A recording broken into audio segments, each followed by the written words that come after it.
Well, we have a man who's going to be a great senator, and I'm very happy with that. I spoke to him last night. I never met him. I never spoke to him.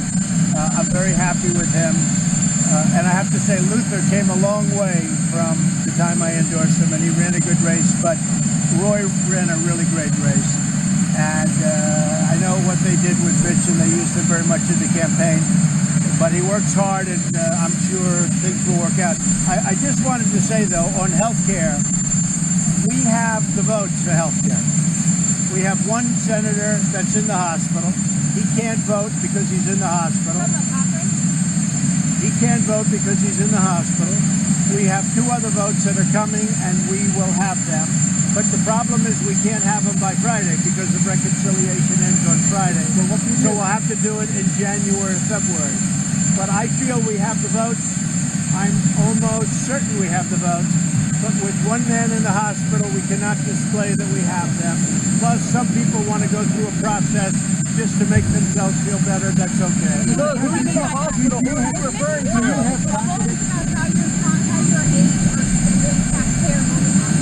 We're talking about health care. We're talking about health care. I was looking into it, and I will look into it. And I will tell you personally, I'm not happy about it. I am not happy about it. I'm going to look at it. I am not happy about it, and I let him know it. Do you have confidence in Secretary Price? You'll have to ask senators about that. No, you're going to have to ask senators. So here's what I'm just saying. We're going right now to Indiana. We're going to introduce a tax plan that's the largest tax cut essentially in the history of our country. It's going to be something special.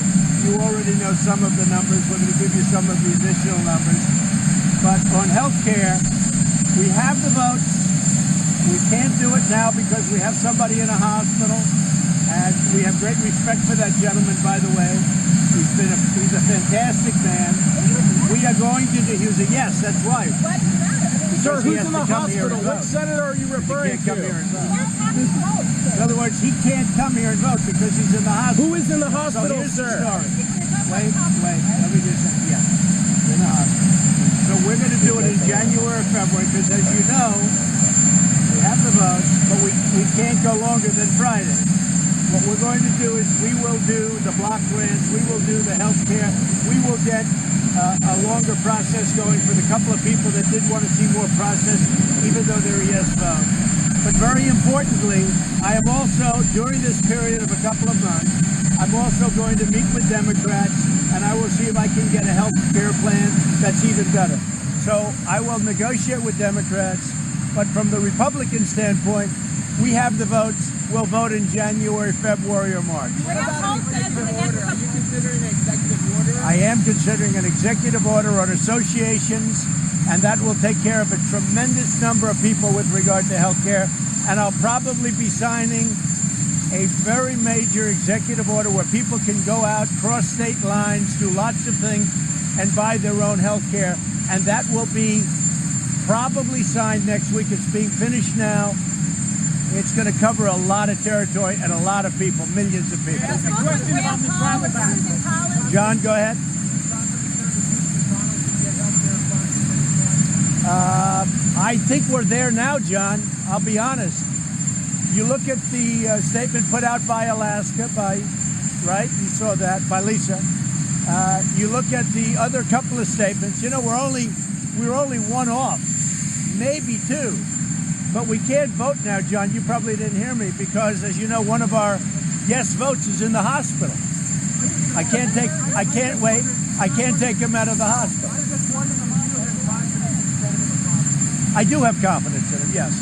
I do have confidence. Even though he couldn't get but it's really not up to me, it's up to the Senate. But I do have confidence in him. I will say they used him in the race. And I was very honored by the way I was treated in the race, but they used him in the race. John, they used him in the race. And, you know, but one of those things. On tax reform, does your plan help the wealthy too much? My plan is for the working people, and my plan is for jobs. So you wouldn't benefit under your tax plan? No, I don't benefit. I don't benefit. In fact, very, very strongly, as you see, I think there's very little benefit for people of wealth. The state tax is one of the things, and that's, if you look at it, for farmers and people with small business. Mr. President, what do you say that the things that Roy Moore has said in the past, it's wrong to be gay? There's a Muslim member of Congress who doesn't deserve to have that. You use the phrase reds and yellows to talk about people. I don't see it, but we'll talk to you about that at a different time. So here's the point. Are you worried he's The so point incendiary is- when he's such a firebrand that says these controversial things? The point is this. Healthcare, we have it. We have the votes. Because of reconciliation, we have to wait till January, February, or March, which we'll do. But in the meantime, I will negotiate with Democrats to see if we can make a bipartisan bill. Yes, Judge. Democrats. Very much a red line. In fact, I wanted to start at 15 so that we got 20. It just, the numbers were, 15 was so low we didn't take in the revenue. But I wanted 15 so we got 20. 20 is my number, so I'm not negotiating that number. I am not going to negotiate. That's the number I wanted to get to. I wanted to start at 15 to get there. We really had to start there because of the complexity of the numbers. But 20 is a perfect number. On Puerto Rico, Mr. President, why not lift the Jones Act like you did in Texas and Well, Florida? we're thinking about that, but we have a lot of shippers and a lot of people people that work in the shipping industry that don't want the Jones Act lifted. And we have a lot of ships out there right now. And I will tell you, the governor was very generous yesterday with his statements. And so was the mayor of San Juan, very, very generous with their statements. So we have a lot of people, and I'm going there on Tuesday, as you probably have heard. And Puerto Rico's a very difficult situation. I mean, that place was just destroyed. That's not a question of, gee, let's dry up the water, let's do this or that. I mean, that place was flat. That is a really tough situation. I feel so badly for the people. About the updated travel ban. Yeah.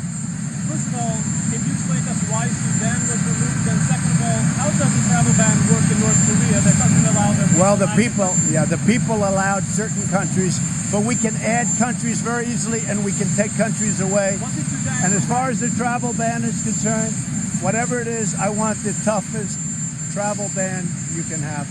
So I'll see you in Indiana. We're going to go over some more points that have not been talked about. Are you all going? Is everyone going? Did you invite us? Is there room? Mr. President, can I ask one more on the NFL story? Because I know this has been something you've been talking about a lot. You said back here in Charlottesville that those folks had the right to protest. Why doesn't Colin Kaepernick have his First Amendment rights? I think the NFL is in a box. I think they're in a really bad box. You look at what's happening with their ratings. You look at what's going. I mean, frankly, the only thing that's doing well in the NFL is the pregame because everybody wants to see what's going on. The NFL is in a very bad box.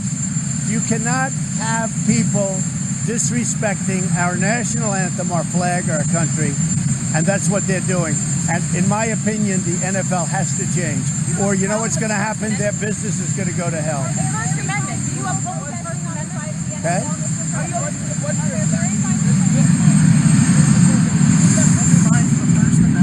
No, not at all. No, no.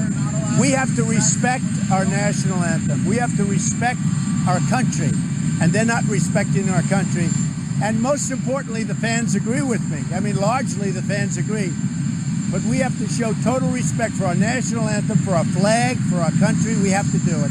And there are plenty of places, and there are plenty, personally, when they're protesting during a football game, I think they can find better places, but they cannot do it during the national anthem. Okay? I am going to see, I'm looking at that very closely. I am not happy with it. I will tell you, I am not happy with it.